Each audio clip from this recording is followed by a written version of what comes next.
In 2019, my wife and I took a Caribbean cruise to Mexico and specifically Puerto Costamaya. At Puerto Costamaya, we picked up a Mayan calendar. This Mayan calendar is made out of some sort of synthetic material, and it indicates the year and dates and all that. While there, we also managed to wrangle this instruction manual on how to understand and read the Mayan calendar. Now, don't be confused. There are two different popular calendars out of the Mexican cultures. One would be the Mayan calendar, which is this, and then there's also an Aztec calendar, which is slightly more popular and much more busy. But we've had this hanging on a wall for a while, and my wife decided she wanted to make a frame for it. So that's what we're going to be focusing on in this video today. The calendar itself measures a diameter of 10¼ inches, and it is relatively round. It's not perfect, because right here it is 10½. So that's going to make it just a lot more interesting.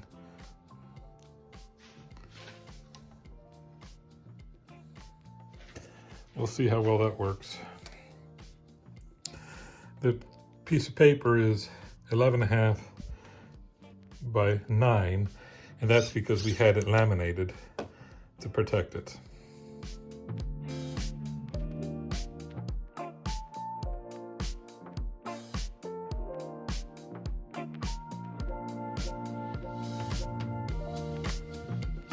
I don't know if this is the best way of going around doing this, but it seems to make sense to me.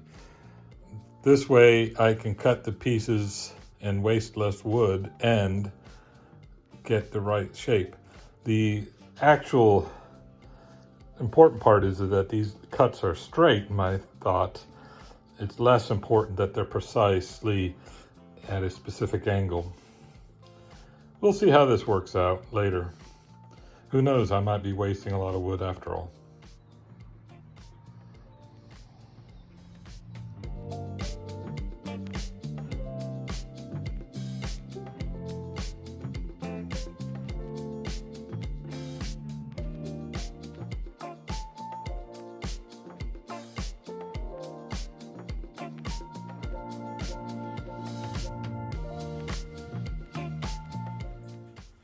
Laying this out is going to be a little interesting.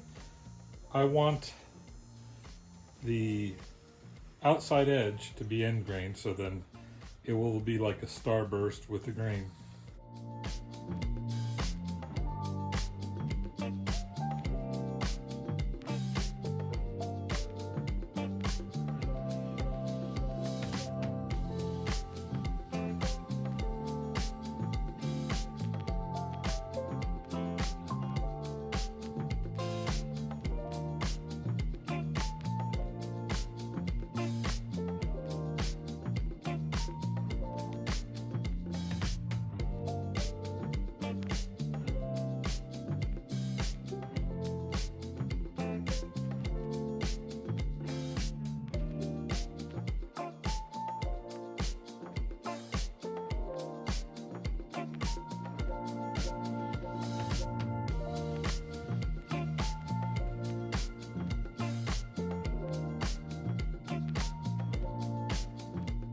I debated mentioning this and wasn't going to, and then I decided, what the heck, show your mistakes as well as your successes. So I used the oscillating sander to bring down the edges, and I thought all was going well until I got very close to actually doing glue ups. And what happened was that the edges don't match. And the reason is because the oscillating sander didn't do a perfectly, doesn't show up on camera too well, but doesn't do a perfectly flat edge there. So what I decided to do, instead of doing a massive glue up all at once, is I went ahead and glued up pairs after I ran them through a jig on the table saw. That way the edges were perfect. Now what I'm going to do is I'm going to do all the remaining edges with the table saw, and then I'm going to glue up pairs again like this,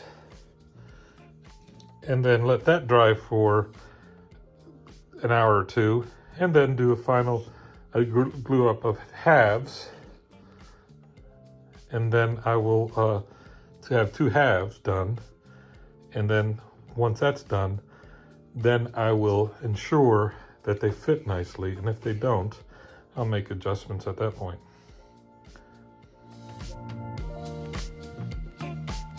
Well, it's been a couple days beyond my 2 hours that I spoke about last. It's been actually more than a month later. I had a couple other projects that I worked on in the meantime, and about 4 of them, and 2 of them I did videos on. So I just yesterday went ahead and glued up halves. You can see the glue is still a little wet. I'll probably scrape that off in just a minute. But the problem is that I thought I had got these all at the same height, but apparently I did not. There's a rock to this, and I want to get these all sanded down to a consistent height. So what I think I'm going to do, and I might regret this, is that I'm going to use some hot glue as a filler. And I'm going to pump in a bunch of hot glue and then set this on top. And then it will be a base and it'll be stable. Run it through the sander, and then we'll see if I can separate it again. I don't see why it wouldn't separate. I probably need to do the hot glue everywhere, just because even the low spaces, I don't want it to twist at all. So we'll see how I do.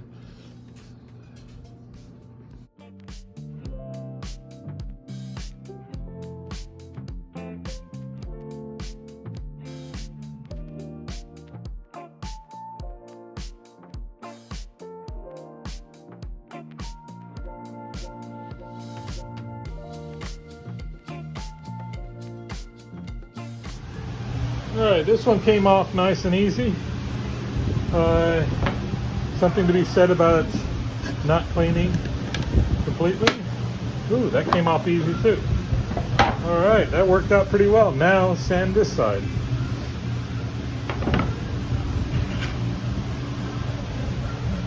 All right, the 2 halves are sanded to consistent thickness.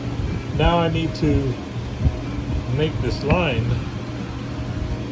match up.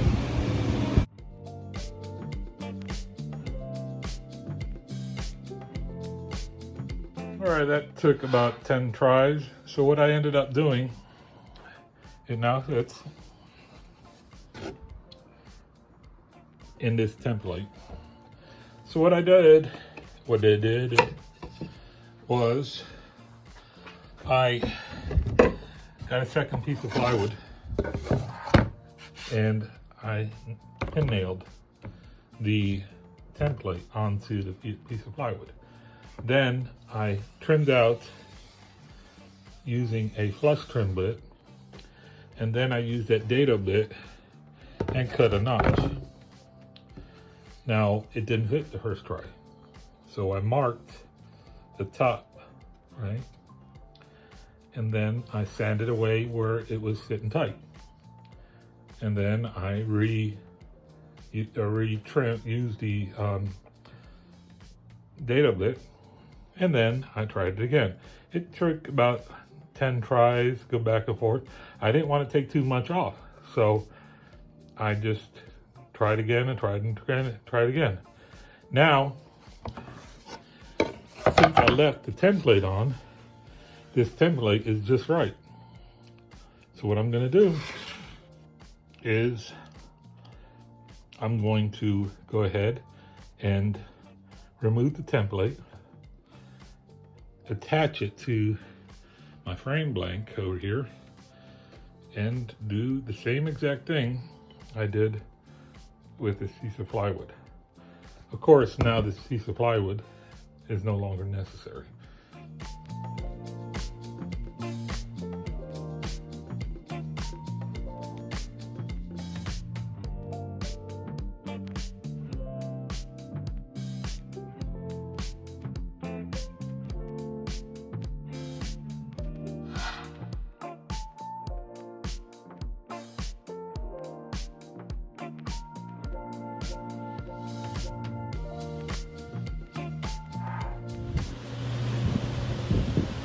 You know, if you're going to bother to mark top, bottom, left, and right, then you probably should check it before you proceed. This is marked top, this is bottom, and guess what? I did the wood burning upside down. And this is particularly bad because the colander is not perfectly circular. I think it's going to be okay. We got a little extra room here, not much, but I hope so.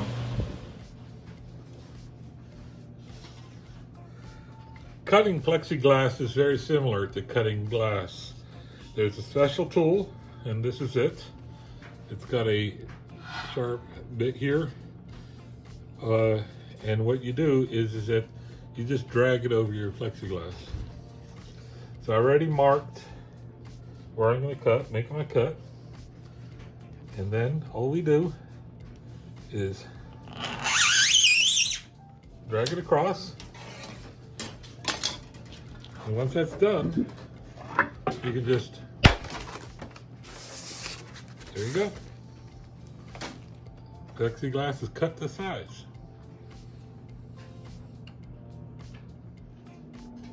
I just super glued with some activator, and I kind of did it loosely so that the piece of paper will slide in, and now this project is done.